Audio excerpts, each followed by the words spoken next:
Oh My yeah. body's covered in scars from every weapon you can think of. Swords. Ooh, is he being for real? There's no way. Greatest speech in history, Alexander the Great. In a brilliant 10-year campaign, Alexander and his Macedonian army conquered much of the known world from Egypt to the Indus River. In 324 BC, they returned to the Opis near modern Baghdad, where Alexander ordered some of his Macedonian veterans to return home. But angry at perceived insults to their honor, as well as Alexander's adoption of Persian customs. Oh, but angry, I made that wrong. They mutinied. Yeah, I did talk about that a lot in my Alexander the Great series. Check it out if you haven't. How it was extremely weird how Alexander was adopting Persian culture, right? So,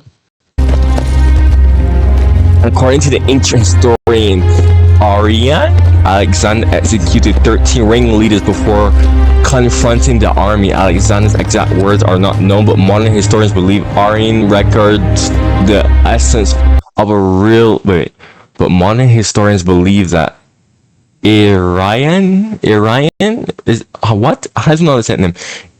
Arrian records the essence of a real moment of history passed down by eyewitnesses. Okay. What I'm about to say isn't meant to stop you returning home. As far as I care, you can go wherever you wish. But I want you to know how you have behaved towards me, and how I have treated you. I'll begin, as is right, with my father, Philip. When he found... Let's talk about Philip real quick. I watched a video of Alexander. It was from a small history YouTuber, and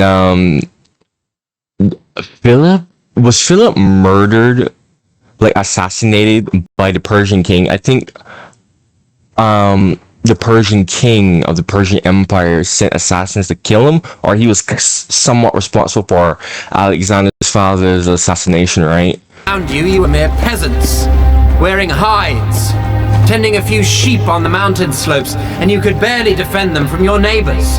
Okay. Under him, you began... Okay, he's going in hard. He's going in hard. Okay. He's spitting facts. Alright. Okay. On the mountain slopes, and you could barely defend them from your neighbors. Under him, you began living in cities, with good laws and customs, and he turned you from slaves into rulers over those very barbarians who used to plunder your land. Okay. Bro, we're already a minute and 27 seconds in, and Alexander is already spitting too much facts. Okay, Alexander, I see you. I think this speech is gonna make make me love Alexander, definitely. Let's see, we have 6 minutes left. Into rulers over those very barbarians who used to plunder your land.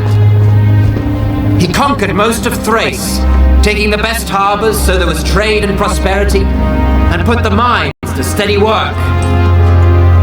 The Thessalians, they used to terrify you. Well, we rule them now.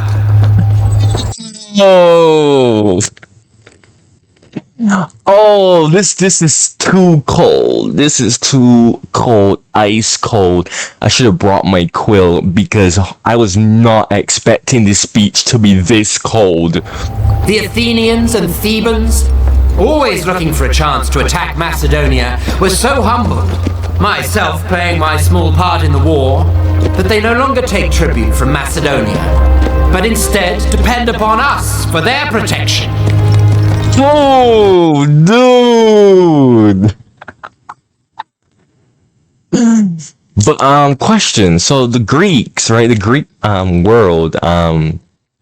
Greek world warred each other, right? If I'm not mistaken. I think, yeah, I'm pretty sure the Greek world warred each other. Oh man, I didn't know that it was like that. Because I know there wasn't no unifying factor until the Persians came. But still, I thought they were at least somewhat cooperating with each other. I didn't know they were going around raiding each other, etc., etc. But let's continue. I love this speech already. Depend upon us for their protection. My father went to the Peloponnese and put their house in order. Then he was declared supreme commander of all the Greeks for the campaign against the Persians. An honor not just for himself, but for all Macedonians. This is what my father Philip did for you. Okay. Great enough on its own, but small compared to what you've gained from me. Oh, dude, that is so cold. That is so cold. That is too cold.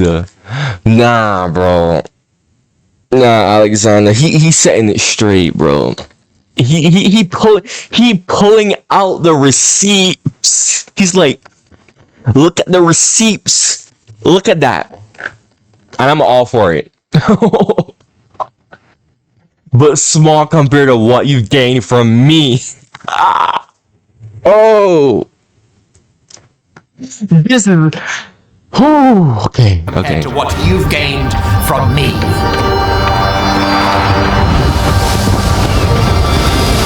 I crossed the Hellespont, even though back then the Persians still commanded the sea. Tell him, I defeated Alexander. the satraps of the great King Darius, and Tell made him. you rulers of Ionia, Aeolis, Phrygia, and Lydia, and took Miletus by siege. The rest of the land surrendered willingly, and their wealth became yours. Tell him, Alexander. Freaking hell, man. You gotta make them know their place. Man, freaking hell. So I was reading my comments on my last Alexander video, actually. And a few people were telling me what most likely killed Alexander. Someone told me that Alexander most likely went into a coma from malaria and he was like perceived dead or something like that. But I mean, someone else also told me that Alexander was maybe even like alive when he was buried. Like he was buried alive. It's crazy. But I don't know. I don't know what theory to take, really and truly, like what killed Alexander. Because I still wonder, like, because I know that there's another theory that a general poisoned him. Which, to be honest, that's not very far-fetched, to be honest. Like, I was more willing to subscribe to that theory, but I don't know. I kind of want to hear what y'all think about what killed Alexander, right? Because a few people told me, but I don't know if a few more people who haven't watched my Alexander series, go check it out if you haven't checked it out. I want to know what y'all think, if you feel like telling me, right? So let's continue. And Lydia, and took Miletus by siege. Hell, The rest of the land surrendered willingly, and their wealth became yours. All the riches of Egypt and Cyrene, which I won without a fight, are yours now. Syria, Palestine, Mesopotamia, Babylonia, all belong to you. yo, The wealth of Lydia, the treasures of Persia, the jewels of India and the outer sea. You are now satraps. You are generals and captains. What have I held back for myself apart from this purple cloak and diadem? give it to him straight, man. Give it to him straight. No, but that's crazy though. They went from being literal nobodies, literal slaves, bruh, to this. Yo, that's I didn't even know that. I didn't even know that. I actually learned something new watching that. It's freaking wild. I think there's an Alexander the Great movie. I think so, because I wanted to react to historical movies. I made an announcement about that on my YouTube channel, but I have to figure out how to do it without getting copyrighted. But if I do figure it out, I would definitely react to a Alexander the Great movie. If you know any good ones, tell me, please. Let us continue. What have I held back for myself apart from this purple cloak and diadem? Nothing. No man can point to my riches, only the things I hold in trust for you all. And what would I do with them anyway? I eat what you eat. I get no more rest than you. Many times I have spent the night on watch so that you could sleep soundly. No! And I respect that. I respect that, dude. This dude earned everything, bro. Alexander literally earned everything. Yes, his father, unified a Hellenic world, which is now Greece, but Alexander really did earn everything. Like, dude is the definition of hard work and brilliance.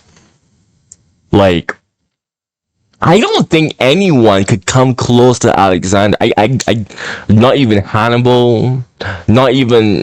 Well, you could maybe argue Napoleon, right? Because Napoleon was Napoleon started out from like humble beginnings to maybe Napoleon, but I can't think of anyone else. Or maybe Mustache Man, the guy who eventually came to rule Germany and conquer. But still, I don't know, man. Alexander just hits different. You know what I mean? He just hits different. Rest than you? Many times I have spent the night on watch so that you could sleep soundly. Who among you believes he's worked harder for me than I have for him? Give it to him. If you've got scars, strip and show them to me. I'll show you mine. There isn't one part of my body, the front at least, that doesn't bear a wound. Yo, so he was in the heat of combat. So he wasn't like sitting back, bro. That's why I said I don't think anyone could really come close to Alexander, because Napoleon, he was great, but he wasn't really like, I mean, he was fighting with his men for a bit, but when he became emperor, he was more like back. Same thing with Mustache Man, right? He wasn't even nowhere near the fighting. Like Alexander, that dude, bro, he been through some trial and tribulation. So I completely agree with everything that this man is saying right now, man. Give it to them straight. Show me the scars, man. There isn't one part of my body, the front at least, that doesn't bear a wound.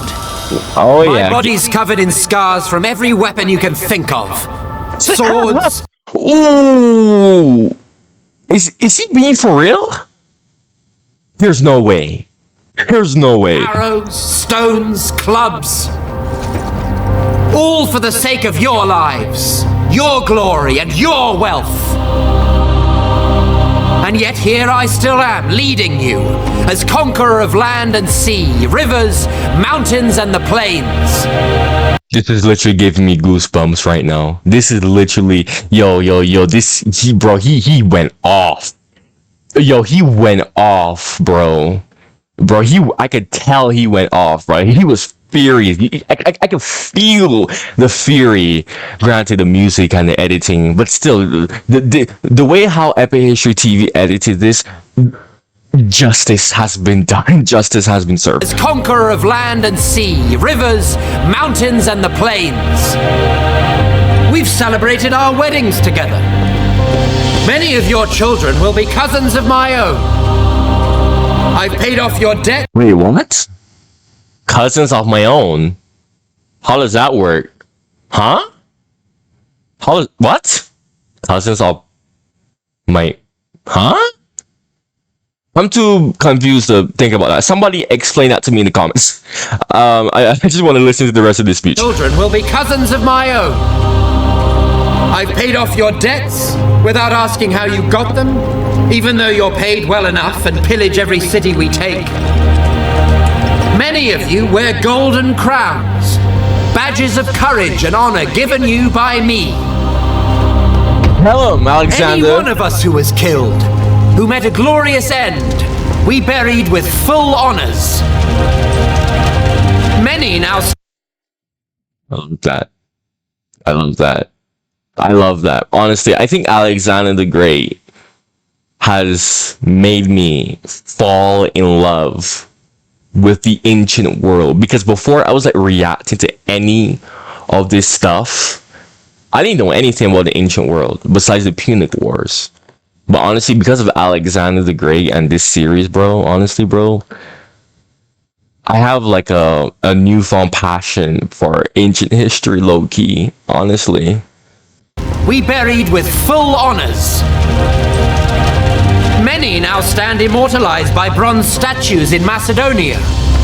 Their families are honored and pay no taxes. Under my command, not one man has been killed fleeing the enemy. Is he for real? Not one man has been killed fleeing the enemy? I don't think anyone... Has anyone else ever had that achievement before?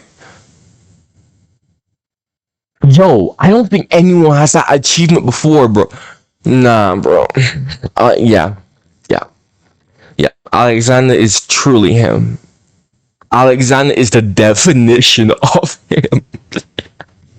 He is him, bro. This speech is too hype, man. Command, not one man has been killed fleeing the enemy. And now, I wanted to send back some of you who've been wounded or crippled, or have grown old, to be welcomed back home as heroes. But since you all wish to go, then all of you, go! Go home and tell them that your king, Alexander, conqueror of the Persians, Medes, Bactrians, and Scythians, who now rules over the Parthians, Chorasmians, and Hyrcanians as far as the Caspian Sea, who's marched over the mountains of the Hindu Kush, crossed the Oxus and Tanais rivers, even the Indus, first to cross it since Dionysus himself. Ooh, this man is setting everything straight, and I'm all for it. Now let's talk about the Indus, because I've had a few people tell me that Alexander was defeated in India, but then I've had other people tell me that no, Alexander wasn't defeated in India. He was coming back, but he died. Right? So to be honest, I don't know which one to subscribe to. Also, I heard that Alexander's men were they didn't want to keep going, right? So if you do know like the details of Alexander in India, and you would love to explain to me why he didn't continue going, I would definitely like to hear that. Cause like I said, some people in my comments, they told me that no, he wasn't defeated, he was gonna come back. But then I've heard other comments and other people say, yes, he was defeated. So I don't know. I don't know who to like believe, right? So freaking out. Even the Indus, first to cross it since Dionysus himself. I would have crossed the Hyphasis too if you hadn't cowered in fear. Oh, so his men did. Okay, so his men didn't want to go. Also, that's crazy what he just said, bro. I would have crossed the Hypatia if he didn't cower in. Yo, I love it. This is one of the most hype. No. This is the most hyped video that I have seen. Faces too if you hadn't cowered in fear. Who sailed into the great sea from the mouth of the Indus. Who crossed the desert of Gadrosia where no one had ever led an army. Really? Who took Carmenia while my fleet sailed the Persian Gulf. When you get home, you tell them that when you made it back to Susa, you abandoned him and went home, leaving him under the protection of the foreigners you'd conquered. Perhaps this report of yours will seem glorious in the eyes of men, and worthy in the eyes of the gods. Shaming. Oh man, shaming tactics now. No, but for real, that's actually kind of embarrassing. That's really embarrassing, honestly. Like he has every right to say what he's saying right now. I can't even criticize anything that he's saying, bro. Like this guy is literally like definition of legendary, right? Be gone! Be gone. Wow. Be gone. After the speech, Macedonian troops begged Alexander for forgiveness, leading to an emotional reconciliation between the king and his army. Alexander began to plan further conquests. But in Babylon, less than a year later, he succumbed to an unknown illness and died at just Thank you age to all the patrons. 32. What if he died from like cancer? What if he died from cancer? What if he died from that? Because cancer was a thing, like, I think cancer was first recorded, like, in the year 3000 BC, roughly, year 3000, 2000 BC. Hold on. It was either 6000 BC to 3000 BC. I know cancer was first recorded. So cancer was around for a long time. So I feel like a lot of these people who died of unknown illnesses, they probably died of, like, cancer or something, because cancer can do that. Cancer really can do that to you. I was watching videos on like how cancer kills people, and cancer can literally just creep up on a person. They'll be like healthy in like a few months, you know, few months or a year later, boom, dead, just like that. Wild. I don't know. Maybe, maybe he did die of cancer, because I can't think of anything else that would just make you suddenly get an illness and die. Unless it was like a virus or something. I don't know. But my best bet would be cancer, I guess. You made it all the way to the end of the video. Make sure that you subscribe for more content. If you have any suggestions to tell me, make sure that you tell me in the comments below. Don't forget to like. Thank you for watching. Stay tuned and goodbye.